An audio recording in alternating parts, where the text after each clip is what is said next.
What up, ladies and gentlemen? I trust you're doing well. So, we're about to go live with Teddy Greffin.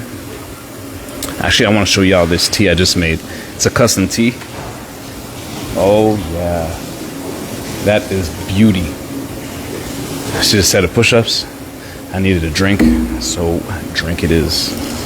All right, let's get Teddy on. What it do, bro? Long time no see, man.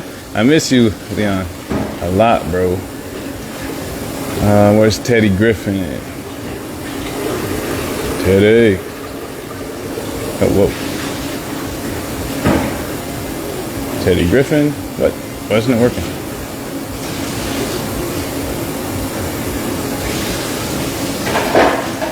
Okay. Give me a second, ladies and gentlemen. There we go. Send request for... No, I don't want him. It's like putting everybody else. I don't want any of those. Ah, there we go.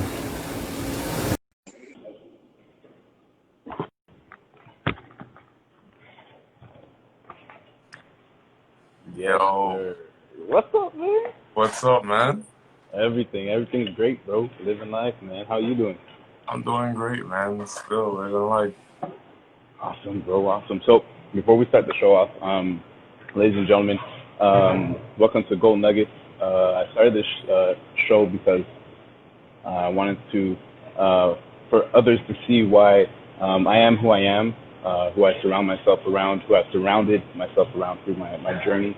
So you guys get to see people that motivate me and inspire me to be really the best that I can be. And Teddy is one of those people. So, and Teddy and I, we met through football. We've seen each other a bit through basketball a bit, but when we really got to know each other was at Concordia football. Yes. So yeah, bro, talk to me. Well, to be honest, man, I've been doing my thing. Right now, I'm just working as a personal trainer, fitness trainer at and we've been dealing with. Unfortunately, gyms are still, thing, Mm-hmm. but I didn't want to let that stop me from not trying to, keep pushing myself and keep. But when we talk about um, But just a second, you're cutting out. I don't know if it's my headphones. Give me for a second. sorry, Second.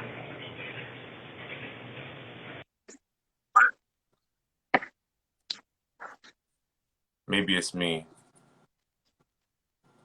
I think it was my. Go ahead. Yeah, maybe it was me too. Like, can you hear me now? No, perfect. Okay, yeah. So yes, so personal trainer. Didn't want to let the pandemic get to you too much. So, so how is it actually right now as a personal trainer?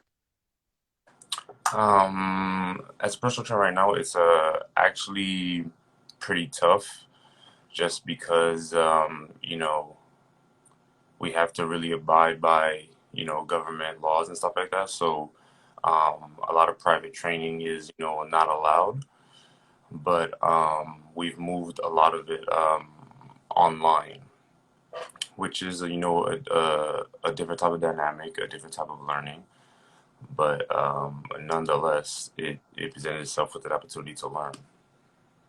Awesome. Awesome.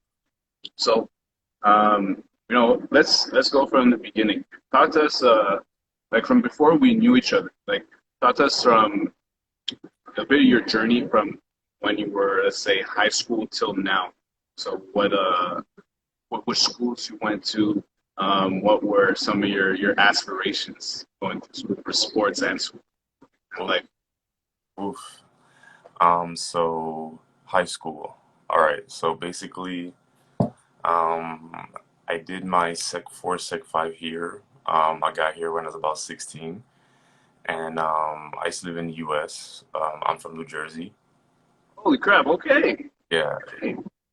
So I'm from New Jersey, and I got here when I was about 16. So when I was 16, I went to a French high school, and when I got here at the time, I didn't know that I had to like learn French. So my mom tried. Yeah, your French is really good. Sorry. Yeah, exactly. Well, the ironic part is I'm Haitian, so Haitians do speak French, but I grew up learning French, and then when I moved to the U.S. when I was about 3 years old, 4 years old, because I was born in Haiti. Whoops. Oh, we good? Okay, Yep. yeah. So I got here. I got to the U.S. when I was about 3, 4 years old. So my mom used to communicate to me in French, and they told her, okay, you got to stop all that. It's all English. So I forgot all my French, and then when I came here at 16, I had to go to a French school by law, and that allowed me to relearn my French because I had forgotten all of it. So that happened in high school, and I did my Psych 4, doing like intensive French, and then doing like regular classes, so like history, math, and like a regular, French curriculum. And then I played basketball all throughout my high school, Psych 4, Psych 5. I graduated Psych 5, and then I went to Champlain Regional College. And then when I, How was Champlain? sorry? How was Champlain? Oh man, Champlain, I'd probably say were the 3 best years of my life that allowed me to stretch myself and learn a lot about myself. Um, I was supposed to go to Vanny originally, and it was like a last minute decision where my coach at the time really said to rethink where I wanted to go, and he thought that Champlain was a better fit for me, and I trusted his judgment, so um, I went to Champlain, and I played basketball there for the 3 years I was there. Beautiful experience. Met beautiful people, and those people I still talk to today are actually some of my closest friends till this day. Hence Kim, Yeah. love her to death. And um, after Champlain, um, that's when I would say that I really hit a wall because I stopped playing basketball, and I just didn't have the passion for it anymore. But I still love the aspect of like competing, and like I still want to compete. So I did like a lot of soul searching between end of stage up and beginning of university, and I didn't even decide to play football my first 2 years of university in Florida. So I did my first 2 years without playing football. I was still kind of lost. I didn't know what I wanted to do. When I entered Concordia University, I was in applied human sciences and therapeutic recreation. And those first 2 years, after doing some internships, I realized, okay, like I know like what I wanted to do. So I had ended up dropping out for a year of school, and that was a pretty tough decision for me in my life, just because I come from a very strict family background. So um, my my dad's a military man, and my mom is just she's stricter than my dad. So I came up from a very strict upbringing. Um, she wasn't happy when I told her I was like, I'll go to school more because I told her it made no sense for me to keep paying tuition for me to just blindly, go to school and learn something just to, get a degree. She was all talking about get a degree. And but there was still like this need to compete, like I had to compete, and I just couldn't let it go, and I didn't want to keep moving forward and talking about, I didn't do this, I didn't do that. So I used to always go to the Perform Center. For those of you who know Concordia University, there's a Perform Center, and I used to always train there. And I used to run into Rashawn Perry, another one, another one of my most best friends. Yeah. We both went to Champs. Yeah. And I used to always run into him at the and then I got to talk to him, and through him was how I got to get introduced to the head coach at Concordia. And through that process, he put me in a connection with the head coach, and basically I got my opportunity as a walk-on to play for Concordia. Mhm. And first year at Concordia was my first year of football at Concordia was trying to be a running back, and that quickly changed and changed positions to wide receiver. And I finished off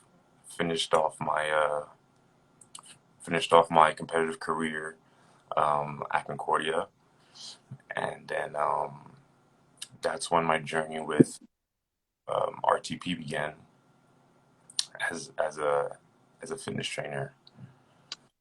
I have a question for you. Sure. Cutting you off. Had you played football before? Did you play football before Concordia? Yes, I did. I played football in the States. Okay, so you played in the States. How old were you when you played in the States? So I got here when I was 16. So I was 14,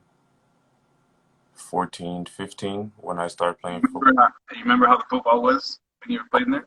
Oh yeah, like I can never forget, the culture, was eminent, in America, sports is just life. So Mhm.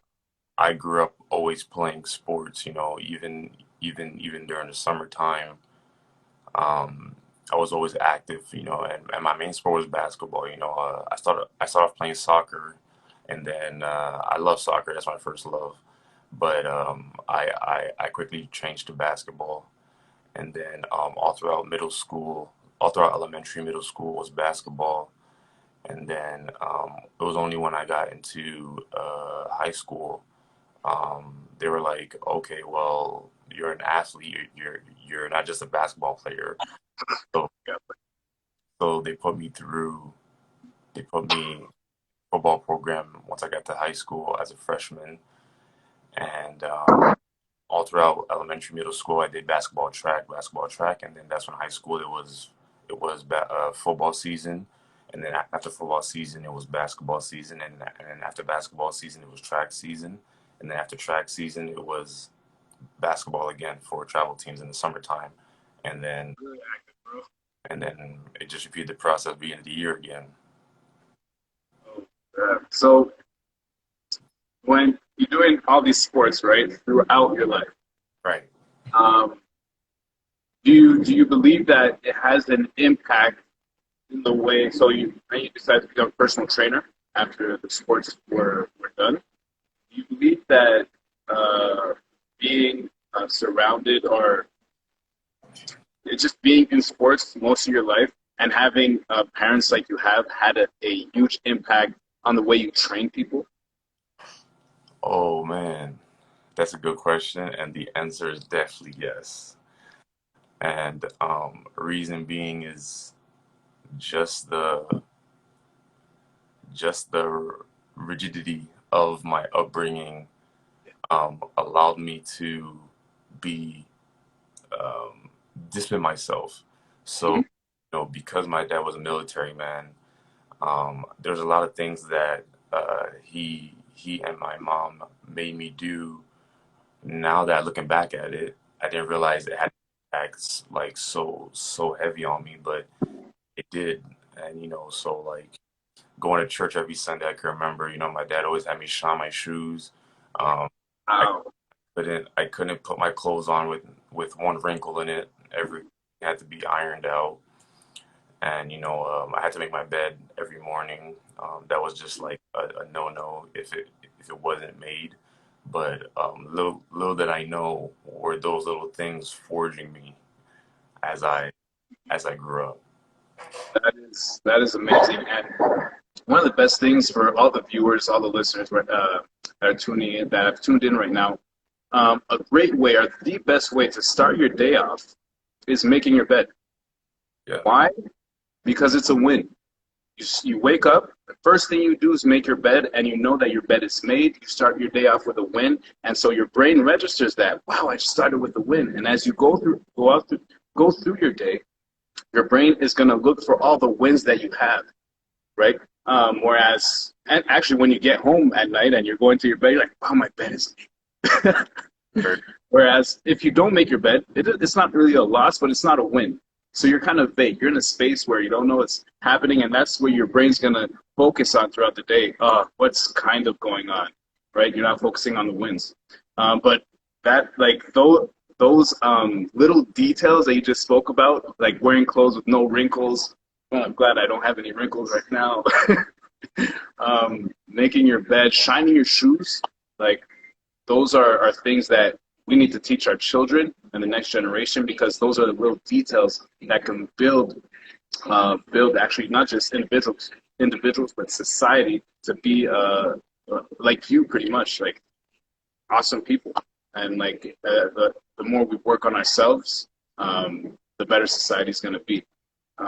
So talk to us a bit about the process of, let's say I wanna train with you. Right now it's virtually online. Where can I contact you? Of course, I guess on social media. So what's your social media handle? Emails? Do you have a website? What are places I can go to contact you? Well, my Instagram is Teddy_Greffin, Teddy Greffin. And my email is t.greffin, so my last name, GREFFIN, at rtdperformance.ca. And if someone is looking to start training, well, you can definitely send me an email. And we go through that process of really trying to figure out where they're trying to go. So everything starts off with objectives. So um, there's different types of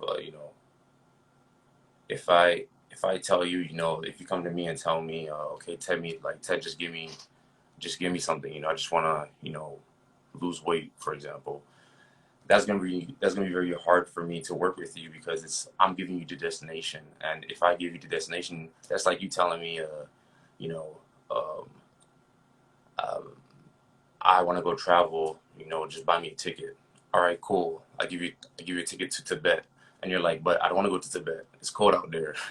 So training is kind of like the same process. Is that that destination has to really come from the individual, and I'm just a resource.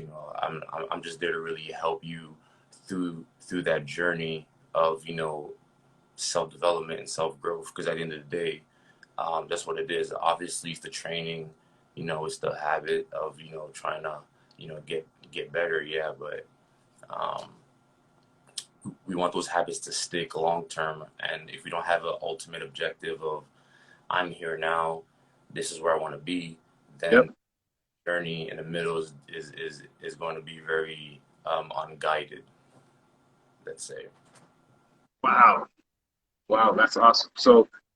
So when what I can expect pretty much is that when we train together, of course the physical aspect of it is going to be there, but you really want to change someone's life when it comes to the emotional and mental part of it, right? Because everything happens between the two ears, as they say. It's all in here, and so the transformation is physical, but we also want it to be, first of all, mental. Yes. So we can change the physical. Yes. I like that, bro. I like that a lot. You're a leader. You're a lead, man. Lead people to their destination. I like that. I like that, man. So what do you believe would be the next step? So of course we're not going to talk about pandemic because we'll let everybody else talk about that. But apart from having the online personal training, are there things that you could do, let's say like an ebook, or what would be the next step you believe you could take to get ahead of the game? In terms of what, just In terms of your services. I feel like, so you're saying what would be like the next step in So like right now you offer personal training on video, right? yes, with RTP. Good. So let's say you wanted to, let's say 100 people one time came to see you, say, yo, we want personal training. Okay. Of course, that's going to take up a lot of your time. So actually, I'll put it like this. So I just wrote a book, right? The Spirit of a Champion. And one of the things that I love about it, or just a book in general, is that it allows the author to be everywhere at the same time, everywhere and anywhere at the same time. You understand? So the book is like 7 lessons that I've learned from life through football. And I get to share those 7 lessons with people. I sent it to in Sweden. I sent it in Serbia. I sent it across the States and here in Montreal and in Alberta. So that's what I mean. So that the next step for me after writing my book is, okay, how am I going to share it with the world? Right? How am I going to be in a lot of places at the same time? So I wrote the book and then I just sent it out. So my question is, you do personal training one-on-one. What happens when like 100 people show up? Because I expect it. 100 people are going to show up and be like, yo, Teddy, I want personal training too. So how are you going to maximize your time and give them all your knowledge at the same time? I mean, I definitely can't do that job by myself, and I definitely have a team that's behind me at RTP, and I'm so grateful just to be a part of that organization. Yeah. Amazing people, beautiful people that I'm able to learn from constantly. And I feel like that's where the beauty lies on my journey, is that right now I'm in the process of also becoming certified. So I'm trying to become a certified strength and conditioning specialist, and I have to take a special exam for that, and I already took it twice and did not pass. So that journey is still being continued. And through that journey is where that team came in. And I struggle with anatomy and physiology. And just because I was never, a science major, and there's a lot of science in it. So that's where I lack in terms of my profession. Yeah. I have a team around me that I'm able to access easily and ask for help. And again, that's where the beauty lies, is if 100 people were to come see me, well, people have different needs, and I'm aware that I'm not able to fulfill. I may not be able to fulfill a certain need that they may have, but with my work colleagues, my girlfriend, she's a athletic therapist at path, going to graduate this year. Her name is Zoe Hendrickson, and Yes, I got a chance to meet her. Sorry for cutting off. I got a chance to meet her right there. yeah, good. And we have different specialists, kinesiologists. We have a nutritionist We have bike fitting. So it really all depends. Physiotherapy. So it really all depends on, what the needs of the person are. And if I'm able to identify what the needs of that person are, well, it's easy for me to go back to my team and say, well, um, this is who I'm working with. This is what they do. They're a skier, they're a basketball player, they're a gymnastics athlete, whatever it is. Um, we're able to create a progression plan that's going to able to complement them in with their needs so that they progress the way that they want to progress, obviously growing and seeing results. Wow, that's and again, I'm sorry for putting you on the spot. That question just came into my mind. But what you just said is probably one of the best answers because you gave it thought and you said, no, my team, and for everybody listening in, man, you gotta get yourself a team for whatever you're doing because. Um, in one of my books, I have a chapter. It's called "It's Not About You," in the sense that. So I asked you, what if 100 people came to see you? And what happens is, right now, if you take care of 100 people, you have the pressure of 100 people on you. But if you have a team, then the pressure is dispersed. Yes. Get it? So it's not just all on your shoulders, and it's not that you want to put pressure on your team, but it's like in football, is that everybody has an assignment. Everybody knows what they have to do.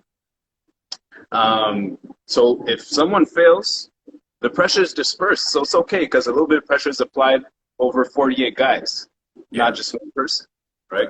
So what you just said was like, that was beautiful, man. That was beautiful. And so because eventually we'll be able to train not just you and me, but everybody like in person when the situation is over. Where's your physical location? So we have 3 locations right now. So our first location is in Montreal. So for those of you who know where the St. Joseph Oratory is, um, there's a high school right across from the oratory, Collège Notre Dame, and we are situated on the campus of Collège Notre Dame, and we actually share the hockey arena. So it's not something that you'll be able to see like oh RTP. It's definitely um, you'll see the school, and it's just a matter of finding the arena. And we're located in the arena of the hockey arena. That's our first location. Our Montreal location. Our second location is on the South Shore at Champlain. So Champlain Regional College, we work closely with them, and that our second location is on the South Shore at Champlain Regional College. For those of you know where that is, and our third location is in Laval. Laval? Yeah, in Laval, and it's it's with Centre Sportif Bois de Boulogne. Okay. And basically that's our third location. So depending on where certain people are located, they can come visit us at one of the locations. If not, they can definitely find us online. Awesome, bro. Like, to be honest, like it's rare. I find it's rare to find people like you that so you had sports, you had school. When basketball was over, um, you didn't know exactly what you wanted to do in terms of sports. You went to Champlain, then Concordia, and this at Concordia you played football. But it's just with your background, you've had a lot of moments where you had to think about what am I going to do with my life, right? And what I like is that you didn't spend too much time thinking. You did, in the sense that, so you had your time of reflection, and they said, okay, I'm going to go do this, and you went all out. Because it's not easy, for everybody listening, it's not easy to play football when you're young, stop for a long time, and then start again in university football. All right? University football is more than a full-time job. It takes a big part of your life. So for somebody to do that, it's, man. And the time that Teddy and I had, to be honest, the times on the field were fun, but I miss the locker room times. Those were like the best times. For everybody who hasn't played sports, maybe I suggest you pick up a sport in the garage league just to have fun in the locker room. Once you do it, you'll understand. It's fun. And to see that the main part is that you never Santana 10 knows. And actually, people have commented, thank you guys for your comments. I can vouch that Ted is passionate about his goals and passionate about helping others meet their physical goals. Wow. Liza says, thank you for writing the book. Share your experience. Wow. So thank you guys for the comments. But to get back to what we were saying, man, again, it's inspirational and motivating for me to see you do what you do. And I just want to let you know you're a big part of why I keep pushing. Sometimes I want to, a pastor, his name is T.D. Jakes, and one of his speeches, he says, every king has felt it, every lion has felt it, every champion has felt it, that urge to quit. Everybody. But he said, but the ones that win are those who don't. We all get the urge, but we don't quit. That's huge. So, just want to say thank you, bro. I appreciate you, man. Hey, man. Thank you. I definitely appreciate that, and you definitely bring up a great point on not quitting, and that's definitely everyone's felt it. Everyone's felt it, and sometimes the need to stop is very eminent, and I started biking, so parallels, little side note. I started biking not too long ago, and I remember my first year was my worst year. Like my Yep. just starting the sport. So I'm a power athlete. So anything that's to do with change of direction, acceleration, speed, that's me. Soccer, basketball, that's me. You know what I mean? Track, that's me. But endurance training, that's not. That's a whole Different game. different ball. And, I had to. My body and my mind both had to go through change. There definitely had to be some, reconstruction of the way I saw myself, and the type of athlete that I wanted to be when I started biking.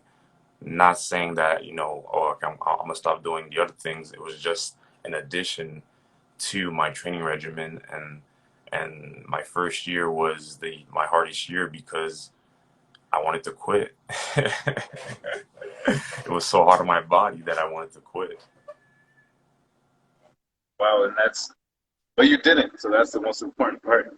And it proves that you can actually reshape yourself, right? And that's actually in my opinion, one of the most beautiful things about human beings is that we can adapt and reshape ourselves into whatever we put our focus in.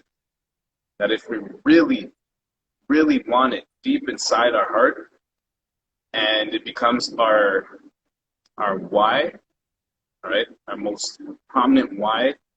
Then I can't remember who said it, but if you have a great why, you can endure almost anyhow. So as much as your body hurts, your why is so strong that just keep pushing. You keep pushing because the pain is for a moment, ladies and gentlemen. The pain is just a brief moment of your life. And if you can stay in that moment of pain and uncomfortableness, I actually did a video this past week. Is if you can stay in that moment of uncomfortableness or pain and analyze it, like, wow, my legs are shut right now. I can hardly walk. It doesn't feel too good. um, and just analyze it. After you're out of that pain, like, okay, it wasn't too bad. So once it comes back again, your brain has registered it and be like, okay, I know that it's just a moment, and after it's done, I'm gonna feel great. So instead of like when you're in the moment of pain, being like, oh my goodness, this effing hurts. I don't want to be here. Like, breathe in, breathe out. Like, okay, feeling I have right now, I really don't like it. I really don't like it. And then understand that it's just a moment in your life, right? And that's not just physical, ladies and gentlemen. That's like, we're all in the same boat. Actually, let's talk about the pandemic. We're all in the same boat. We're all doing this right now. And when you understand that it's just a part of our lives, that we're in the moment, and it's very hard to see when we're going to come out of it, but it's just a moment of our lives. And if you want reassurance, go through history and read a bit. You'll see there have been humongous moments, maybe none like this, but hey, it was bound to happen. There's always going to be big moments in human history. So understand that what we're going through as humanity, that's pretty big, as humanity, is just a brief moment of our lives. Very brief. Very brief. And you bring up another good point. You know, that brief moment that you talk about, I forget where I read it, but you know, 1 hour of training time is 4% of your day. 4% of your day. So, you know, for that hour, it happens to me all the time. For that hour, it's like 1 second feels like, you know, long. It's like, man, sometimes it's like, when is this training gonna end, man? Like, oh my God, like feels like this training taking forever, and oh man, I have another block to do. I have 4 more sets to do. Man, when is it gonna end, this training? And sometimes it feels like that, you know, the body's just, you know, in an uncomfortable zone. But when in the grander scheme of things, 1 hour compounded over time, that 4% gets compounded over time. It adds up. That hour adds up. You know, you may feel like ish for that hour, but tomorrow or the next day, whenever you have your trainings planned, that hour just adds up. It adds up. It's like putting 25 cents in a jar. You know what I'm saying? It's like, I just got to put 25 cents in a jar, and you know, I'll get to my goal. But I will get to my goal because you're continually putting 25 cents into the jar, and that same concept can be applied to training or whatever one's desire or endeavors are in life. Exactly. Wow, bro. I can't stop smiling, man. Me too. It's awesome. But listen, as we come to a close, again, for just to make sure everybody knows where they can find you, can you repeat just? I mean, they can see your Instagram handle, but we'll say it anyways. Your Instagram handle, your email, and the name of your company, of your team, so people know where to find you. So Instagram handle, Teddy_Greffin, and email t.greffin, so my last name Greffin at rtpperformance.ca. And you can definitely find us on Instagram, so RTP Performance, IG, RTP. You can find it on Facebook as well, and yeah. Awesome. And for anybody who's interested in purchasing the book, it's called The Spirit of a Champion. It's in French and English. In French, c'est L'Esprit d'un Champion. And it's available on Amazon. Just type in The Spirit of a Champion or L'Esprit d'un Champion. And it's, if you have Prime, Amazon Prime, it's like a week max. And yeah, so you can get it there. And if you want information before buying it, just send me a message and we can have a talk. And that's really about it for today. And again, ladies and gentlemen, this show is to invite people who motivate me and inspire me to be the best I can be. And I think it's safe to say that Teddy's like one of the most inspirational people that I have in my life. And I hope that it's the same for you guys after watching this live. So yeah, thank you again, Teddy, for joining in, man. Well, listen, Jamal, thank you for having me. It's definitely a privilege. I feel grateful that, you know, you can have me on this show and that we're able to just exchange and catch up, man. It's much love, much appreciated, man. I thank you. My pleasure, brother.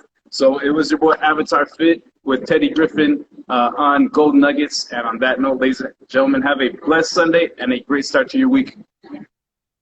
Take care.